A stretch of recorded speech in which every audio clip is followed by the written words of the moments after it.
আসসালামু আলাইকুম। সংবাদে আপনাদের সবাইকে স্বাগত জানাচ্ছি। আমি ফিরোজ তোহা। শুরুতেই আরবে কেবলস সংবাদ শিরোনাম। দখলদার ইসরায়েলি বাহিনী, ফিলিস্তিন এবং ইরানের মধ্যে ভয়াবহ যুদ্ধ চলছে। আর এই মুহূর্তে আমাদের হাতে এসছে যুদ্ধের ভয়ঙ্কর কিছু গুরুত্বপূর্ণ আপডেট সংবাদ। প্রথমেই জানাবো, গাজায় হামাসের হামলায় 6 ইসরায়েলি সেনা হতাহত। আজ উত্তর গাজায় ফিলিস্তিনি প্রতিরোধ আন্দোলন হামাসের হামলায় 1 ইসরায়েলি সেনা নিহত হয়েছে। এছাড়াও আহত হয়েছে 5 দখলদার ইসরায়েলি সেনা, যাদের মধ্যে 3 জনের অবস্থা গুরুতর বলে জানিয়েছে ইসরায়েলি প্রতিরক্ষা বাহিনী আইডিএফ। দ্য টাইমস অফ ইসরায়েলের এক প্রতিবেদনে বলা হয়েছে, নিহত ওই সেনা ছিলেন 35 বছর বয়সী ওয়ারেন্ট অফিসার গালেব সিলম্যান। তিনি গাজা বিভাগের উত্তর ব্রিগেডের ট্রাকার ছিলেন। এরপর জানাবো, গাজায় নিহত 52 হামলা আরও জোরদারের নির্দেশ নেতানিয়াহুর। ফিলিস্তিনের গাজা উপত্যকায় দখলদার ইসরায়েলি হামলায় গত 24 ঘন্টায় আরও 52 জন নিরীহ ফিলিস্তিনি নিহত হয়েছে। আহত হয়েছে আরও অনেকেই। এ অবস্থায় গাজায় আক্রমণ আরও জোরদারের নির্দেশ দিয়েছে ইসরায়েলের প্রধানমন্ত্রী বেনজামিন নেতানিয়াহু। এদিকে ভিডিও প্রকাশ করল হামাস, বাঁচার আকুতি ইসরায়েলি জিম্মির। গাজাবন্দি ইসরায়েলি জিম্মি এলকানা বোহবোটের তৃতীয় ভিডিও প্রকাশ করেছে ফিলিস্তিনের স্বাধীনতাকামী সংগঠন হামাস। এতে তাকে একটি মক টেলিফোন কলে নিজের পরিবারের উদ্দেশ্যে কথা বলতে এবং সে তাদের কাছে ফিরে যাওয়ার স্বপ্ন দেখতে বলতে শোনা গেছে। আজ টাইমস অফ ইসরায়েলের বরাতে এক প্রতিবেদনে এই তথ্য জানিয়েছে কাতার ভিত্তিক সংবাদ মাধ্যম আল জাজিরা। এদিকে ভারতে ওয়াকফ আইনের প্রতিবাদে হাজারো মুসলিমদের সমাবেশ। ভারতের হায়দ্রাবাদে ওয়াকফ আইনের প্রতিবাদে এক বিশাল জনসমাবেশ করেছে মুসলিমরা। অল ইন্ডিয়া মুসলিম পার্সোনাল ল বোর্ড এবং আসাদুদ্দিন ওয়াইসির নেতৃত্বাধীন ভারতের অল ইন্ডিয়া মজলিস ইত্তেহাদুল মুসলিমিন এর ডাকে আজ এই সমাবেশে হাজার হাজার মানুষ যোগ দেয়। এবং সর্বশেষ জানাবো, ফিলিস্তিনের প্রধানমন্ত্রীকে পশ্চিম তীর পরিদর্শনের অনুমতি দিল না দখলদার ইসরায়েলি বাহিনী। ফিলিস্তিনের প্রধানমন্ত্রী মোহাম্মদ মুস্তফাকে অধিকৃত পশ্চিম তীরের শহর ও গ্রামগুলো পরিদর্শনের অনুমতি দেয়নি ইসরায়েলি কর্তৃপক্ষ। এসব ফিলিস্তিনি শহর ও গ্রাম বরাবরই অবৈধ বসতি স্থাপনকারীদের লক্ষ্যবস্তুতে পরিণত হয়েছে। আজ এক প্রতিবেদনে এই তথ্য জানিয়েছে তুরস্কের বার্তা সংস্থা আনাদুল এজেন্সি। প্রিয় দর্শক, এতক্ষণ শুনছিলেন সংবাদ শিরোনাম, এবারে বিস্তারিত। তবে তার আগে বন্ধুরা, অনুরোধ থাকবে এই সংবাদটিতে একটি লাইক দিন। এই চ্যানেলে আপনি নতুন হয়ে থাকলে আমাদের সংবাদটি দেখতে দেখতে চ্যানেলটি সাবস্ক্রাইব করে রাখুন। কমেন্ট করে বন্ধুরা আপনার মূল্যবান মতামত জানিয়ে দিন আপনি বিশ্বের কোন দেশ থেকে বা বাংলাদেশের কোন স্থান থেকে আমাদের সংবাদটি দেখছেন এবং শুনছেন। আর বন্ধুরা, গাজা যুদ্ধে আপনি যদি নিরীহ ফিলিস্তিনিদের ভালোবেসে থাকেন, কমেন্টে ইয়েস লিখে বিশ্ববাসীকে জানিয়ে দিন। এই সংবাদটি আপনার সোশ্যাল মিডিয়া ফেসবুকে বন্ধুদের মাঝেও শেয়ার করে দিন। এবারে বিস্তারিত। গাজায় হামাসের হামলায় 6 ইসরায়েলি সেনা হতাহত। উত্তর গাজায় ফিলিস্তিনি প্রতিরোধ আন্দোলন হামাসের হামলায় 1 ইসরায়েলি সেনা নিহত হয়েছে। এছাড়াও আহত হয়েছে আরও 5 দখলদার ইসরায়েলি সেনা, যাদের মধ্যে 3 জনের অবস্থা গুরুতর বলে জানিয়েছে ইসরায়েলি প্রতিরক্ষা বাহিনী আইডিএফ। দ্য টাইমস অফ ইসরায়েলের এক প্রতিবেদনে বলা হয়েছে, নিহত ওই সেনা ছিলেন 35 বছর বয়সী ওয়ারেন্ট অফিসার গালেব সিলম্যান। তিনি গাজা বিভাগের উত্তর ব্রিগেডের ট্রাকার ছিলেন। যুদ্ধবিরতি লঙ্ঘন করে গত 18 মার্চ গাজায় ইসরায়েলি বাহিনী ফের আগ্রাসন শুরুর পরেই প্রথম কোনো ইসরায়েলি সেনা নিহত হল। প্রতিবেদনে আরও বলা হয়েছে, উত্তর গাজার বেইত হানুনের কাছে 252তম ডিভিশনের অভিযানের সময় ঘটনা ঘটে। আইডিএফ এর প্রাথমিক তদন্ত অনুসারে দুপুর 1টার দিকে গাজার অভ্যন্তরে একটি সেনা শিবিরের কাছে আইডিএফ এর একটি লজিস্টিক রোড ধরে গাড়ি চলছিল। একদল সেনার উপর হামাসের কর্মীরা গুলি চালায়। একটা টানেল শ্যাফট থেকে বেরিয়ে আসা কর্মীরা নিরস্ত্র সেনা গাড়িকে একটি আরপিজি ছোড়ে। আরপিজি হামলায় 414তম কমব্যাক্ট ইন্টেলিজেন্স ইলেকশন ইউনিটের 3 জন নারী সেনা আহত হয়। তাদের মধ্যে 2 জন একজন অফিসার এবং একজন কমব্যাক্ট মেডিক।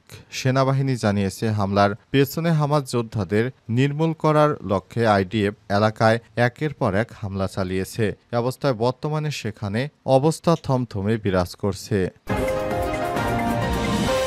গাজায় নিহত 52, হামলার আরও জোরদারের নির্দেশ নেতানিয়াহুর। ফিলিস্তিনের গাজায় ইসরায়েলি হামলায় গত 24 ঘন্টায় আরও 52 জন নিহত হয়েছে, আহত হয়েছে আরও অনেকেই। এমন অবস্থায় গাজায় আক্রমণ আরও জোরদারের নির্দেশ দিয়েছে নেতানিয়াহু। আজ পৃথক প্রতিবেদনে এই তথ্য জানিয়েছে বার্তা সংস্থা আনাদুলু এবং সংবাদ মাধ্যম আল জাজিরা। আল জাজিরার প্রতিবেদনে বলা হয়েছে, শনিবার দিনভর গাজায় ইসরায়েলি বাহিনী বোমা হামলা অব্যাহত রেখেছে এবং এর ফলে কমপক্ষে 52 জন নিরীহ ফিলিস্তিনি নিহত হয়েছে। অন্যদিকে হামাস আরেকটি অস্থায়ী যুদ্ধবিরতির জন্য ইসরায়েলি প্রস্তাব প্রত্যাখ্যান করা এবং বন্দীদের মুক্তির বিনিময়ে সংঘাতের অবসানের জন্য চুক্তির দাবি জানানোর পর ইসরায়েলি প্রধানমন্ত্রী বেঞ্জামিন নেতানিয়াহু গাজায় যুদ্ধ চালিয়ে যাওয়ার প্রতিশ্রুতি দিয়েছেন। হামাস জানিয়েছে তাদের যোদ্ধারা ইসরায়েলি মার্কিন বন্দী অ্যাডান আলেকজান্ডারকে ধরে রাখা প্রহরীর লাশ উদ্ধার করেছে, তবে ওই বন্দির ভাগ্যে কি ঘটেছে তা তারা বলতে পারছে না। পৃথক প্রতিবেদনে আনাদুলু বলছে, গাজা উপত্যকায় 2023 সালের অক্টোবর থেকে ইসরায়েলি গণহত্যায় আগ্রাসনমূলক ভূখণ্ডটিতে মোট মৃতের সংখ্যা বেড়ে 51,157 জনে পৌঁছেছে বলে জানিয়েছে গাজার স্বাস্থ্য মন্ত্রণালয়। ভিডিও প্রকাশ করল হামাস, বাঁচার আকুতি ইসরায়েলি জিম্মির। গাজায় বন্দী ইসরায়েলি জিম্মি এলকানা বহবোটের তৃতীয় ভিডিও প্রকাশ করেছে ফিলিস্তিনের স্বাধীনতাকামী সংগঠন হামাস। এতে তাকে একটি মক অর্থাৎ টেলিফোন কলে নিজের পরিবারের উদ্দেশ্যে কথা বলতে এবং তাদের কাছে ফিরে যাওয়ার স্বপ্ন দেখতে বলতে শোনা গেছে। রোববার 20 এপ্রিল টাইমস অফ ইসরায়েলের বরাতে এক প্রতিবেদনে এই তথ্য জানিয়েছে কাতার ভিত্তিক সংবাদ মাধ্যম আল জাজিরা। ভিডিওতে এলকানা বহবোট বলেছেন, আমার জন্য সবকিছু করতে থাকো। তিনি আর বলেছেন, তিনি রাষ্ট্রের কাছে আবেদন করছে, সরকারের কাছে আবেদন করছে, সকলের কাছে আবেদন করছে। বহবোট আরও বলেছেন, আমার স্বাস্থ্য ভালো নেই, আমি ভয় পাচ্ছি যে মরে যাব। হামাস ভিডিওটি এমন এক সময় প্রকাশ করল যখন তারা ইসরায়েলে অস্থায়ী যুদ্ধবিরতির প্রস্তাব প্রত্যাখ্যান করার পর নেতানিয়াহু ইসরায়েলি বাহিনীকে হামাসের উপর চাপ বাড়ানোর নির্দেশ দিয়েছে। হামাস বলেছে, গাজায় যুদ্ধবিরতি বন্ধের বিনিময়ে তারা অবশিষ্ট বন্দীদের একেবারে মুক্তি দিতে ইচ্ছুক। গাজা এখন প্রায় 59 জন জিম্মি রয়েছে, তাদের মধ্যে প্রায় 24 জন এখনও জীবিত বলে ধারণা করা হচ্ছে। 2023 সালের 7 অক্টোবর দক্ষিণ ইসরায়েলে হামলা চালায় ফিলিস্তিনের প্রতিরোধ আন্দোলন হামাসের যোদ্ধারা। এতে নিহত হয় কমপক্ষে 1200 জন, পাশাপাশি আরও 251 জন জিম্মি করে নিয়ে আসে হামাস। হামাস ওই 251 জনকে বিভিন্ন জায়গায় আটকে রাখে। ওই দিন থেকে গাজায় অভিযান শুরু করে ইসরায়েল। এতে নিহত হয়েছে 51,000-এরও বেশি মানুষ। দীর্ঘ 15 মাস যুদ্ধের পর গত 19 জানুয়ারি কাতার, যুক্তরাষ্ট্র এবং মিশরের মধ্যস্থতায় গাজায় যুদ্ধবিরতি কার্যকর করা হয়। এটি ছিল 3 পর্বের প্রথম পর্ব যুদ্ধবন্ধ, দ্বিতীয় পর্ব বন্দি বিনিময় শুরু করা এবং তৃতীয় পর্ব ছিল গাজা পুরোপুরি পুনর্গঠন করা। তবে ইসরায়েল যুদ্ধবিরতি চুক্তির দ্বিতীয় পর্বে প্রবেশ না করে গত 18 মার্চ থেকে ফের গাজায় সামরিক অভিযান শুরু করে। ইসরায়েলের ফের শুরু করা এই হামলায় 1,500-এরও বেশি মানুষ নিহত হয়েছে বলে জানিয়েছে উপত্যকাটির স্বাস্থ্য মন্ত্রণালয়। এছাড়াও অভিযান শুরুর পর থেকে উপত্যকাটিতে খাদ্য ও অন্যান্য জরুরি ত্রাণ সামগ্রী ট্রাক প্রবেশ করতে দিচ্ছে না দখলদার বাহিনী। ভারতে ওয়াকফ আইনের প্রতিবাদে হাজারো মুসলিমের সমাবেশ। ভারতের হায়দ্রাবাদে ওয়াকফ সংশোধনী আইনের প্রতিবাদে এক বিশাল জনসমাবেশ অনুষ্ঠিত হয়েছে।